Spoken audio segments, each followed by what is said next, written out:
Welcome to Uriah Heep, the Magician's Podcast. I'll be covering every studio song the band has recorded and every bonus track that I can find. Each week we'll go over a new song from the beginning to where they are currently, and as they keep adding albums, I'll keep adding shows. Let the deep dive party begin.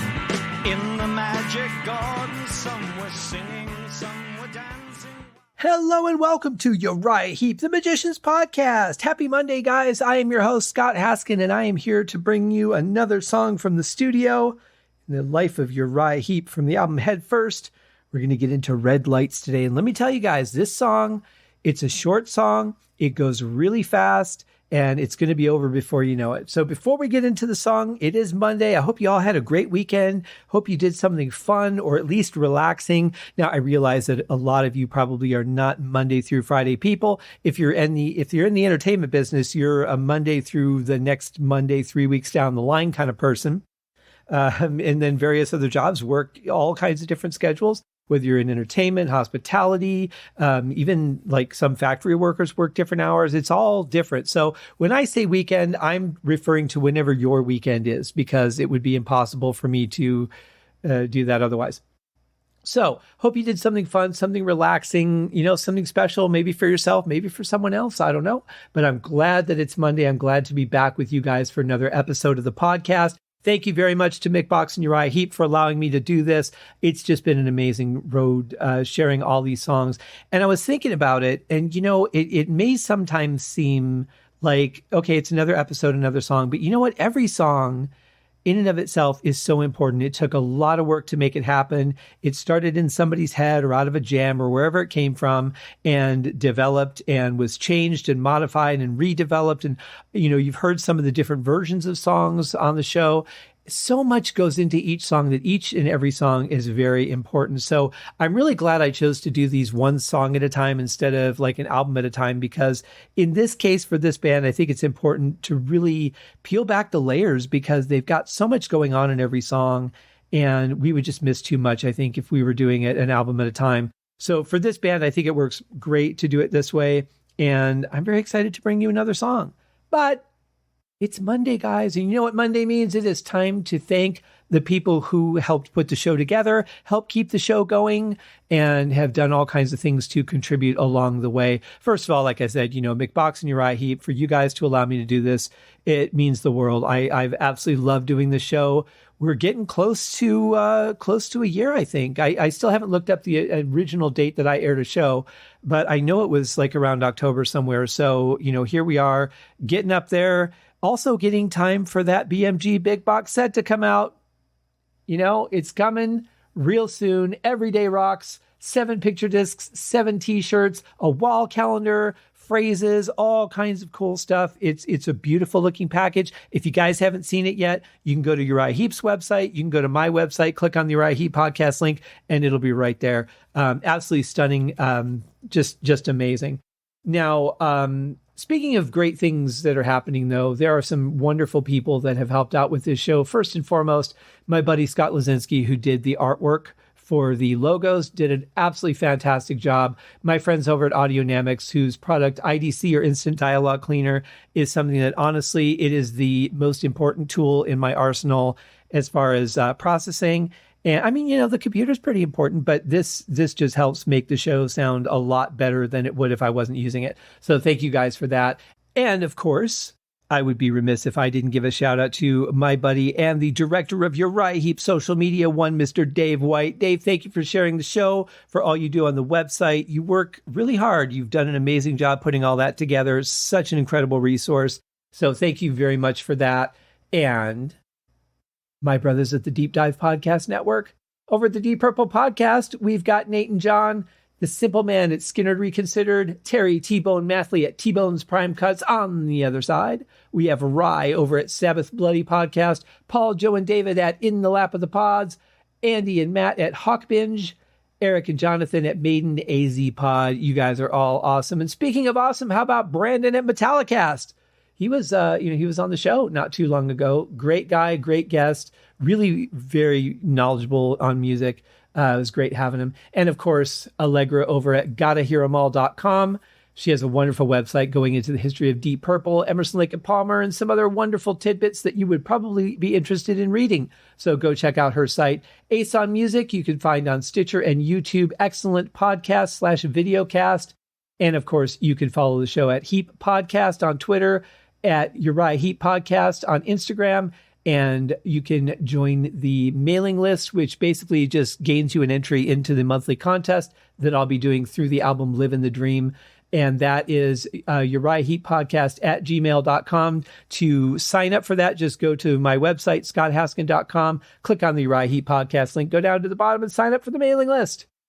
Just that easy. I won't bother you with a bunch of mail. I think I've sent out none since the initial mail went out. So basically, it's just an avenue to get yourself an entry into the contest. There is another way to get a double entry into the contest. For even $1 a month, you can join the Patreon. Some people have already done it. They're giving away money to me every month, left and right. It's insane. And I appreciate every dollar. At the $5 Easy Living tier, it is Kenny Wymore and Brad D. Over at the $3 The Wizard tier, we have Peter Voss, Goran Eriksson, Frank Thielgaard Mortensen, and William Rose.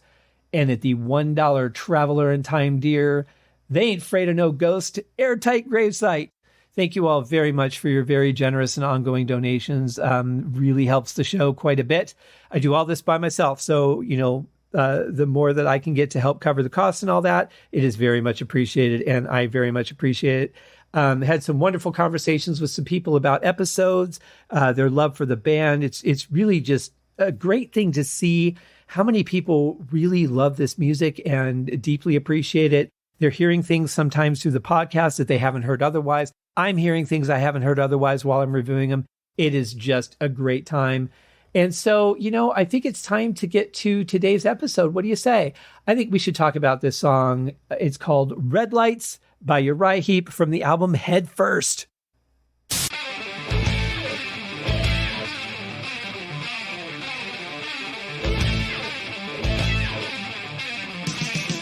Well, I wasn't kidding. I mean, right off the bat, this thing just explodes. Some killer guitar playing from Mick.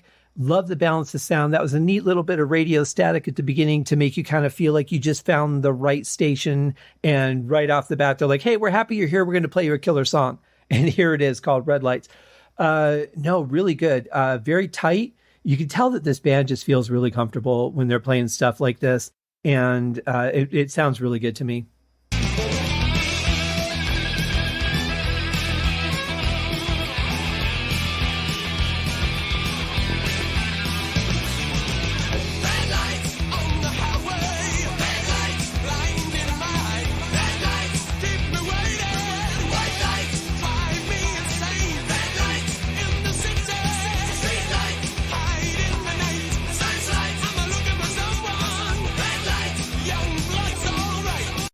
Okay, first of all, that is a lot of delay on the lead vocal there. You can hear it even when it starts getting a few words in. You can hear the delay from the first words already kicking in. So it's quite heavy. I love that little solo from Mick at the beginning. I love hearing the rhythm guitar underneath of that. A lot of times when you just have one guitar, bands may choose not to do a rhythm guitar track and just make it like, hey, this is like I played it live. I can't be a rhythm to my own track when I'm live. So that's not how I'm going to record the song. I like it here, though. I think it really works. I think it helps really keep that song solid and nailed down. But the bass sound is great. It's coming through really nicely. The drums are nice and powerful. You can feel that kick punching you in the chest if you're listening as loudly as I am. And you really get a good sense of this song. I mean, everything is very clear right now, clearly defined. And I like that. I like the backing vocals, just giving like the lead off to each verse line. I think that's pretty cool. They sound really good together too. Again, not too high, not too crazy, just right there kind of sitting in the pocket where it's very comfortable, very relatable to a listener, even a casual listener of music. And it's just got such a drive to it, this song.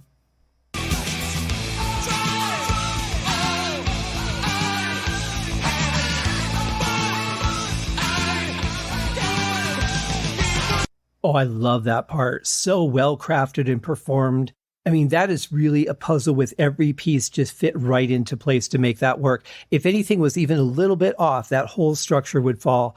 Very well done. I love the intensity of that. I love the way that the backing vocals are coming in and out there. The delay is exceptionally great on this part, I think.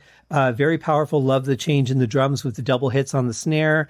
Bass is coming through. Man, this is just great sounding. That certainly, I don't know exactly what the emotion is I'm feeling with that part. It definitely has a moodiness to it, a certain atmosphere, if you will, that really sets it apart from the rest of the parts we've heard so far. But I just love that. I think that's just some masterful work right there.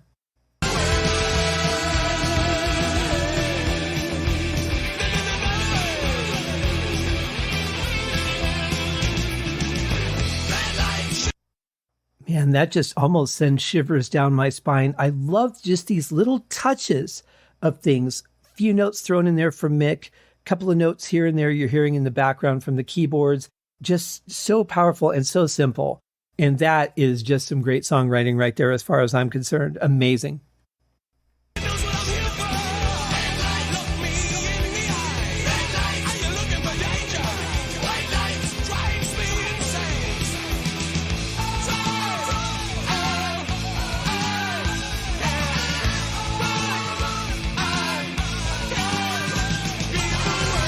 Yeah, that's it right there for me. I love that. And, they could have made that a little bit more powerful by EQing the snare a little bit differently, putting a little more pop in it, maybe putting a little more beef into it, but mainly just making it cut through a little bit more. Not a lot, just a little bit. But I love kind of where they left it. I think that it really fits the song well. If it starts sounding too different in parts, it really sets that apart from the song in a way that it might feel like it was just a piece that was attached and not the natural flow of the song. Even if musically it is, if the audio changes drastically, it might not feel like it. So I like where they let it sit. I could have used just maybe a touch more EQ on the snare, but that's just me. Overall, I think it's a very powerful part. I love the changes in it. It just goes by so fast.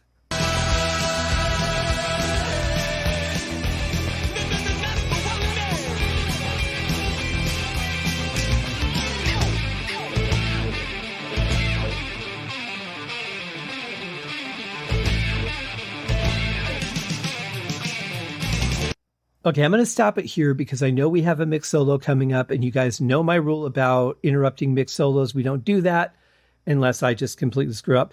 But in this case, I want to stop it right before the solo because it's just a great playing there. I think I'm hearing it double tracked on guitars. I'm not positive. If so, his precision is phenomenal on this, but it sounds to me like it might be a double track. I'm not hearing a huge amount of keyboards in this song, so I can't really comment too much on what John Sinclair is doing, but I know that the song sounds nice and thick, so I would imagine he's got just some thickening tones maybe that he's playing along with the song, but he's not doing anything that's really in the foreground. And you know what? That's okay. Not everybody needs to shine on every song. You're going to hear the drummer no matter what, but a lot of times, even a bass player, you might not hear the bass player as much as just feel their presence in the song. If you remove them, you would definitely know that they're not there, but they may not be playing something that really stands out or something that you can hone in on just depending on how it's mixed. And that's okay. So it's okay to not hear keyboards in the foreground. Let the guitar take this one. We're hearing the bass cut through, which is really nice. But there definitely is some kind of presence there because the song sounds just really lush and thick. And now back to Mick.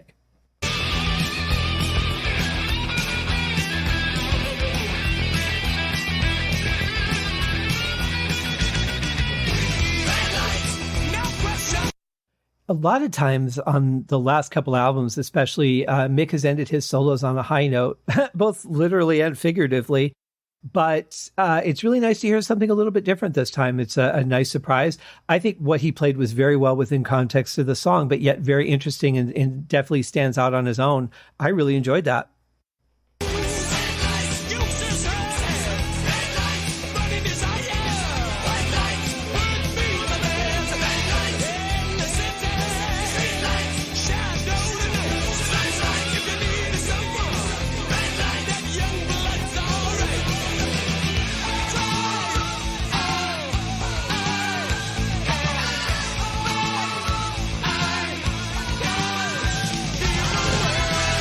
Yeah, I'm going to comment on this one more time just because I think it's so fantastic. It's such a great part. The layers, the technicality of it, but the flow of it musically is really smooth and beautiful. Just an amazing part.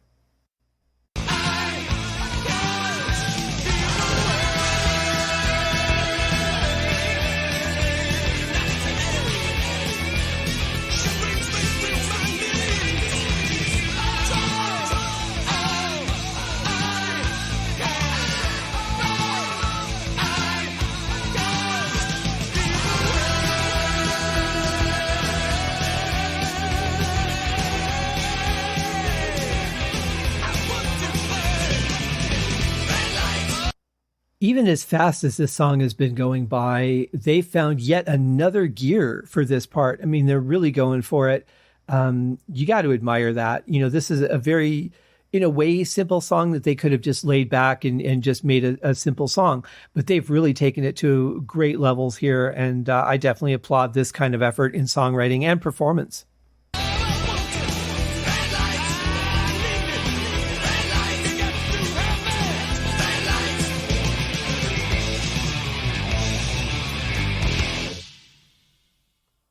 In a nice unexpected ending on top of that. I kind of thought the song would have faded out. You know, the way that they were going, the groove was just incredible. They were just kind of picking it up. I really thought they would have faded it out, but it's a great surprise ending. Great song.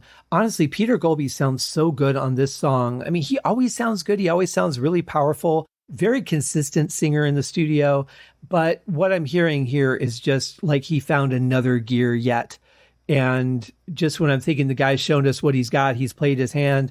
Nope, not yet. He finds a way to bring more.